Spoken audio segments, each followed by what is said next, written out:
विचलित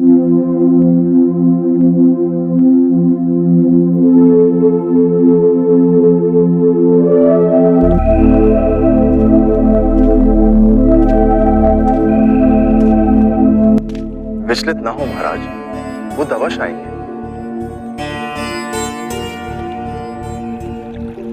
बुद्ध के पावन हाथों से यदि ये विधि होगी तो धन्य हो जाएंगे हम। महाराज, बुद्ध आ गए।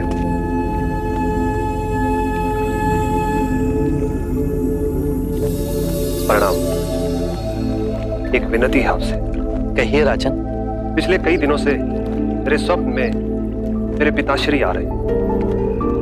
मैंने ब्राह्मणों से भी इसका अर्थ पूछा तो उनका कहना था कि तुम्हारे पिताश्री को शांति नहीं मिली, उनके लिए पूजा करनी होगी, यज्ञ संपन्न करना होगा। आप तो परम ज्ञान का स्वरूप है, तो विनती है आपसे कि पूजा विधि आप ही के हाथों से हो। जो मेरे पिताश्री तक पहुंचे उन्हें मुक्ति मिले, जीवन मरण के इस चक्र से वो मोक्ष पाले। अवश्य राजन। आप मिट्टी के 2 घड़े मंगवाइए, एक में घी भरवाइए और एक घड़े में कंकड़ पत्थर भरवाइए, और उन दोनों घड़ों के मुंह कपड़े से बंधवा दीजिए और उन्हें लेकर नदी के तट पर आइए। मैं वहीं आपकी प्रतीक्षा करूंगा। मैं भी इसका प्रबंध करता हूं महाराज।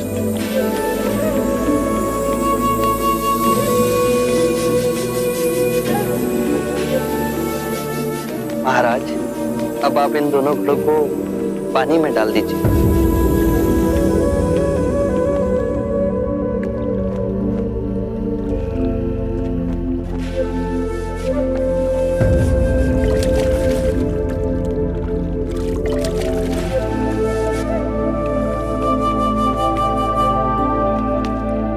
महाराज, अब इन दोनों घड़ों को आप तोड़ दीजिए।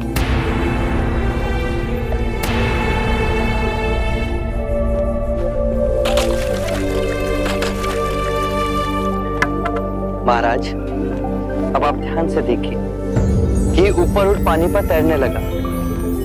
अब बताइए, मेरे या किसी और के पूजा पाठ करने से क्या ये घी नीचे बैठ सकता है?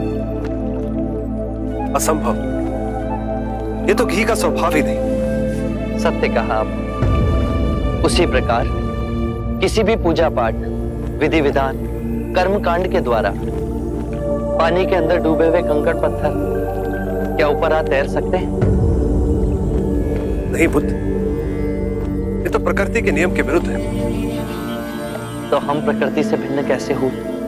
हम भी तो प्रकृति का ही रूप है।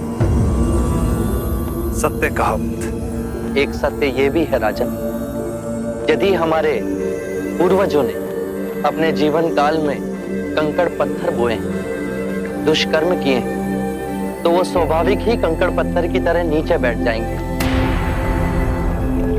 और यदि उन्होंने अपने जीवन काल में सत्कर्म किए तो स्वाभाविक ही घी की तरह ऊपर आ तैरने लगेंगे।